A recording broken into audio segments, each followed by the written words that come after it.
السلام علیکم ورحمۃ اللہ وبرکاتہ۔ انسانی زندگی کی ابتدا ماں کے بطن سے ہوئی ہے۔ بچہ ماں کے پیٹ سے پیدا ہو کر دنیا میں آتا ہے، اسی لیے ماں کی گود کو بچے کا پہلا مدرسہ کہا جاتا ہے۔ فارسی کا ایک شعر ہے، خشت اول چو نہد معمار کش، تا ثریا میں رود دیوار کش۔ جب کوئی مستری کسی دیوار کی پہلی اینٹ ہی ٹیڑھی رکھ دیتا ہے، دیوار آسمانوں تک چلی جائے، اس کا ٹیڑھا پن بڑھتا چلا جاتا ہے۔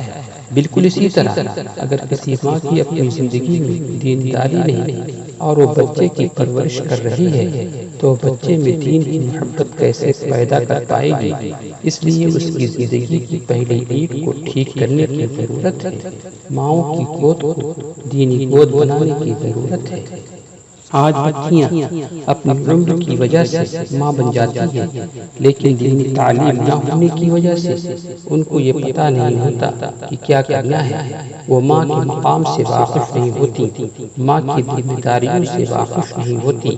بیچاری اپنی عقل و سمجھ کی وجہ سے جو سمجھتی ہے کرتی رہتی ہے۔ کتنا اچھا ہوتا کہ اس کو دین کی تعلیم ملی ہوتی، قرآن اور حدیث کے علوم اس کے سامنے ہوتے، اللہ والوں کی زندگیوں کی حالات اس کو معلوم ہوتی، قدم قدم پر یہ بچے کو اچھی ہدایات دیتی، نصیحتیں کرتی، دعائیں کرتی، اس کی محبت بھری باتیں بچے کی زندگی میں نکھر کر سامنے آ جاتی۔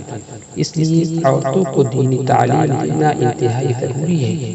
اگر کسی انسان کے دو بچے ہوں، ایک بیٹا اور ایک بیٹی، اور اس کی حیثیت اتنی ہو کہ دو میں سے ایک کو تعلیم دلوا سکے، تو اس کو چاہیے کہ بیٹی کو تعلیم پہلے دلوائے، اس لیے کہ مرد پڑھا فرد پڑھا، عورت پڑھی خاندان۔